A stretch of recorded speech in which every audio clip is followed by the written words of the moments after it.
Hi, I'm Jocelyn Katz, head of the E&S Competition Department, and we are celebrating 25 years of modern competition law in South Africa.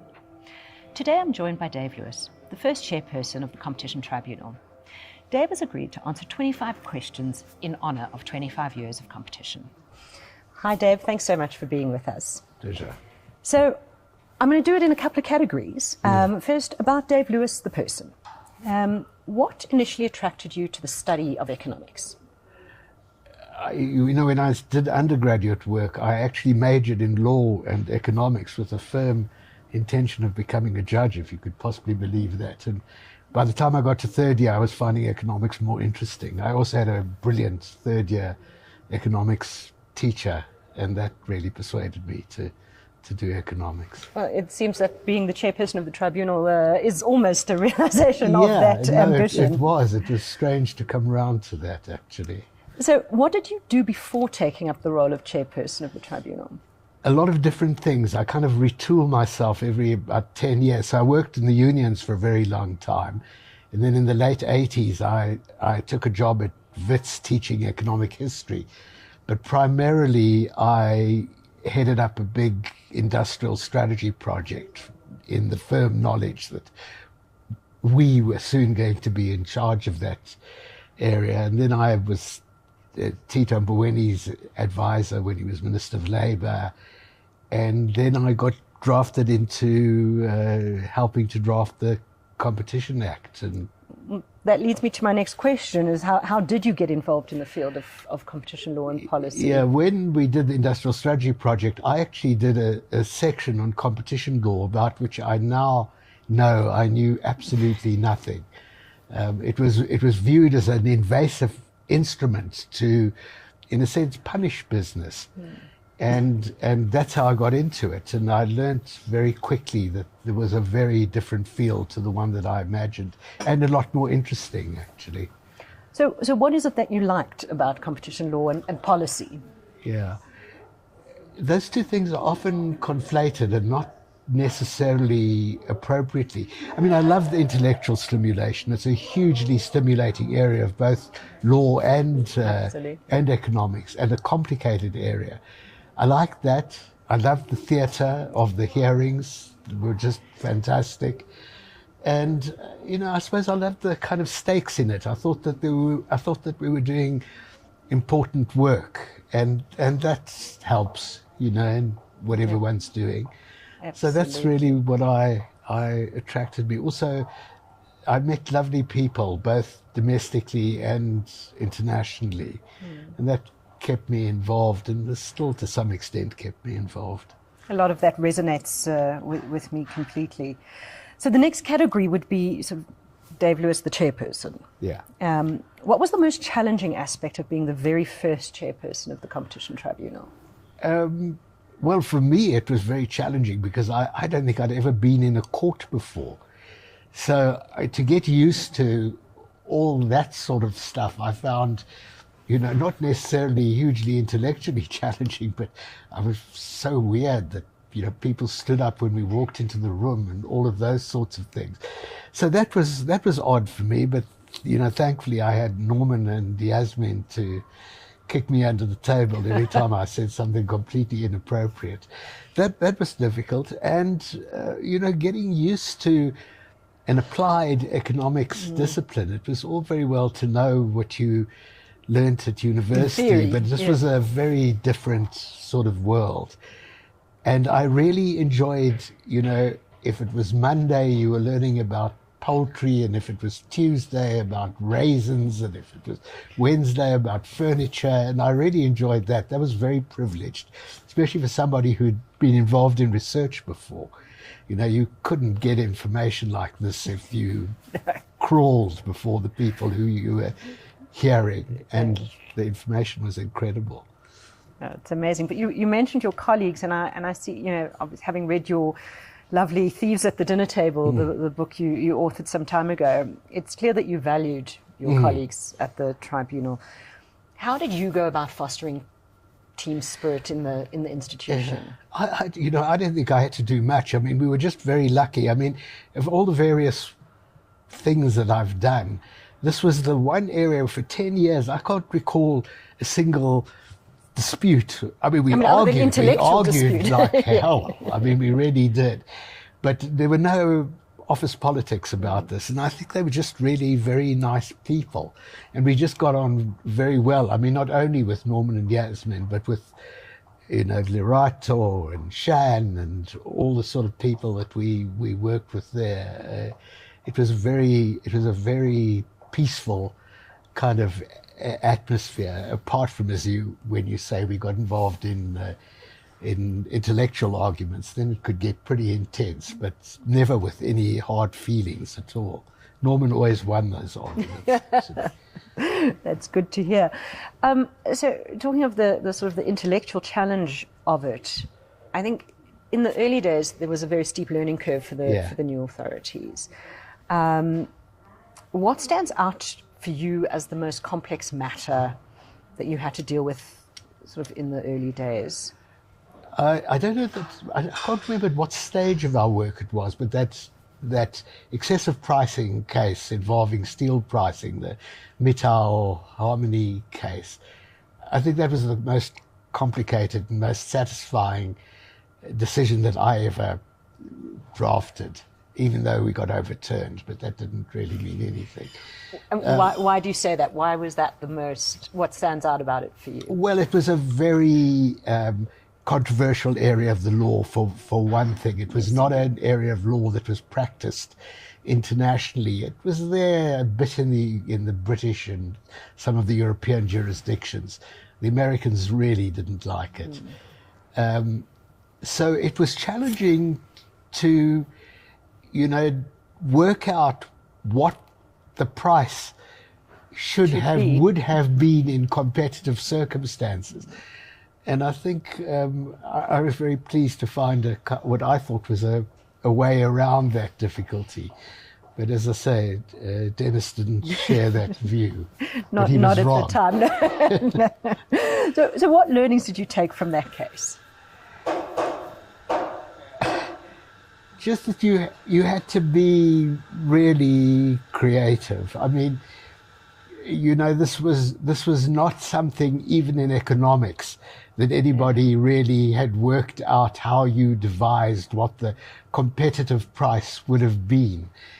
And that was the take home, that you have to really, in some of these complicated cases, you have to really think out of the box. People say evidence. Yes, of course, evidence, but the evidence comes from the strangest places, in the strangest forms. And that's really what I took away from that. I also spent an entire December holiday in Cape Town while everybody was on the beach writing that judgment. So I learned, don't close a hearing, a complicated hearing just before the December holidays. But it was a great case, that, I think. And there were more than one of those sort of just before December. So what other cases stand out for you as, sort of those spotlight cases? There were some great ones. I mean, the J.D. Elleren's merger, which your firm was very heavily involved in, was a great case. I mean, there was also this honest evidence to establish what the market was. We did a great case involving the tobacco industry that I really enjoyed. The nationwide polls judgment, for which we are famous, that one I really enjoyed. There were a lot. I mean, it's as I say, it was the diversity of them that was fantastic. The broad spectrum of mergers and the prohibited practices and all that. If you could have changed anything during your tenure, what would that have been? I don't think anything really. I've thought about that question, and it was a bit of a honeymoon period, I think, so maybe that colours it. But I don't think there was anything that I would have changed. I mean, we had a minister, for the most part, who really trusted us. And even when he disagreed with us, he never really interfered. He might raise his eyebrows occasionally, but that was it. The commission was new, making mistakes here and there, and innovating here and there. So it was a very good period, and I can't think of anything that I would have changed. This topic of innovation and everything new, I think, is going to feed into quite a lot of a lot of what you did. It was very innovative. There was not a lot of precedent. But going back to the sort of law and policy during those first 10 years, it was novel in the inclusion of and the incorporation of a public interest test in mergers. It was considered out of line with international best practice at the time. There was no precedent. How did you navigate that very turbulent process, sort of incorporating this public interest element? Yeah, there was a lot of criticism of that.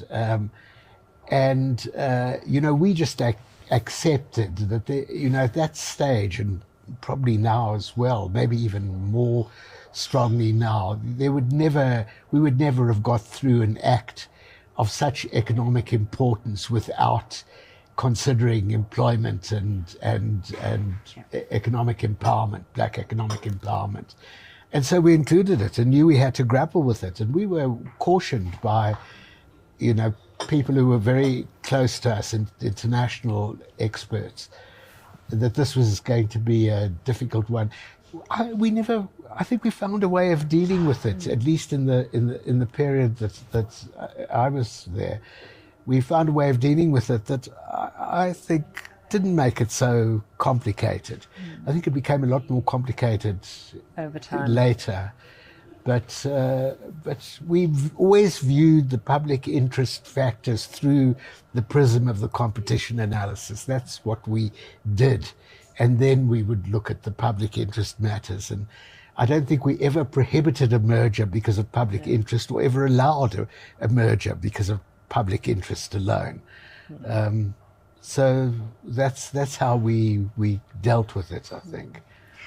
I remember quite clearly your frustration. You voiced the frustration of sort of the black letter lawyering that often led to a clash between sort of the policy objectives and the drafting, specifically as those related to things like the approach taken in the nationwide polls, price discrimination, Mattel excessive pricing that you've mentioned. Do you think the appeal court was correct in how they dealt with it, the decisions on the appeals of those matters? I don't think so. In many of the important cases that they overturned us on. In fact, when you say, was there anything I could have changed, as you asked earlier, we were supposed to be an inquisitorial body, very difficult to be in the context of an adversarial legal system. And I think we could have been more innovative in that area, but the courts would not have accepted it and didn't. I can't remember the case. I can't remember the name of the case. It involved a small medium merger in the health insurance business, where I felt that the appeal court really didn't get. I think it was called Medicross or something like that. Possibly. A very complex case, actually, involving potential competition. And I felt that the appeal court really didn't understand us in that. And I think we did employ, in a sense, an inquisitorial approach to that. But we always thought, every time we departed from the black letter of administrative law and procedural issues, that we would get turned down by the higher courts. And so, unfortunately, instead of insisting on being an inquisitorial body, we kind of tended to second guess what the higher courts would think. And so that I did find that very frustrating. And do you think that the subsequent legislative amendments have vindicated some of that or addressed those concerns? No, you don't. No. I mean, I don't think they have at all. I mean, in fact, what they've done. My association or my, I suppose, understanding of the amendments has been largely in the interest of public largely in the area of public interest. And I think that's just, massively politicized the decision making of the commission and the tribunal, reduced their independence. So I don't think they've solved that particular problem issue at all. You were, getting back to the innovation, you were instrumental in birthing the International Competition Network. Yeah. You've been called a midwife in that regard. What inspired you to get involved in that? Well, in all the work that I've done, there's always been a strong international community. There is to my surprise, an extraordinarily strong international competition network of really interesting people. So our first connection with that world was through Eleanor Fox. Yes. And she facilitated our entry into that world. And then I recognized that this was a world dominated by the Americans, which was not only quite a conservative, took quite a conservative approach to competition law, but it was an economy of a completely different order to ours. Yeah. And so there had to be notice taken of the context in which we were doing this. And it was always very stimulating to get involved in arguments with them and debates with them. And there's a very stimulating international community in this area. Absolutely. And so the ICN attracted me right from the start. And apart from the exotic cities destinations in which International Competition Network meetings were held, but it was very important in our development, the international work that we did. I think remains so. It remains relevant to what we do. Yeah. The success of the authorities in the first years has meant that, I suppose, government and policy makers are becoming more reliant on the competition authorities where other institutions have failed. What are your thoughts on that? Well, I think that's an interesting insight, and one that I share. I often think in the public interest, I'm not opposed to public interest being brought into this. And one person losing their job is a problem. 500 losing their jobs is a great problem. So I'm not opposed to that. Sorry, just repeat the question. The success of the competition authorities during the first years under the Competition Act has meant that the government and policymakers are becoming more reliant on the competition authorities where other institutions have failed. I suppose not just limited to employment, but in relation to empowerment. Empowerment particularly. I think the contribution that the competition authorities make to employment and to black economic empowerment, particularly to empowerment, is marginal. And I don't,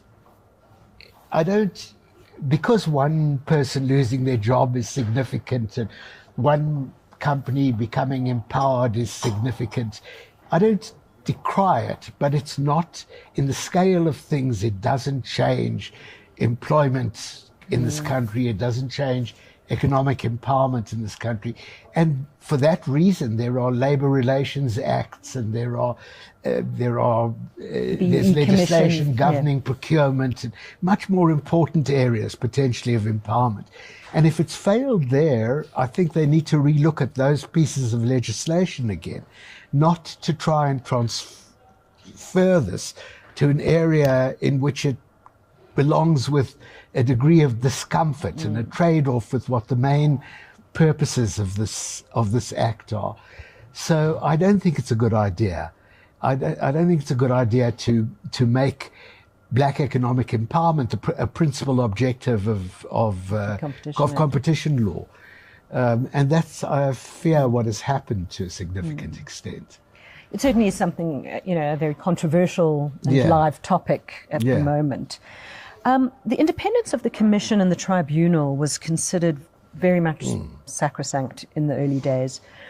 How did you ensure independence and sort of the absence of political interference?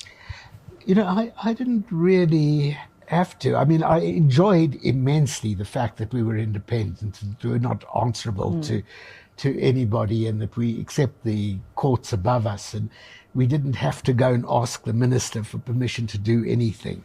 You know, as I think I've mentioned, you know, Alec Irwin kind of trusted us, and so we got on with our own work. The next minister didn't have much interest in us, and that was also all right.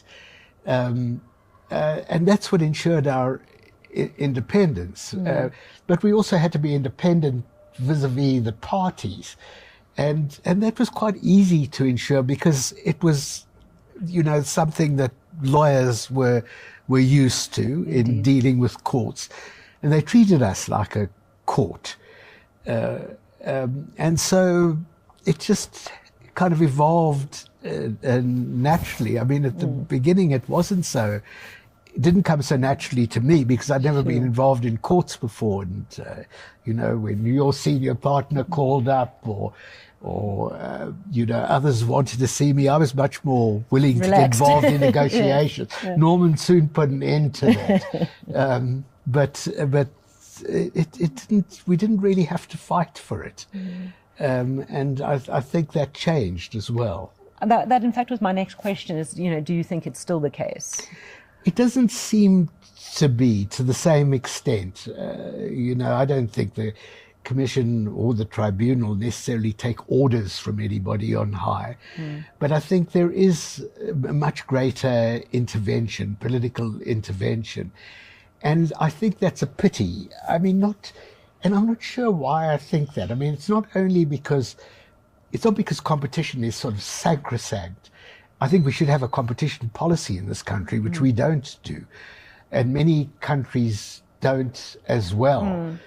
But I think there's much more interference.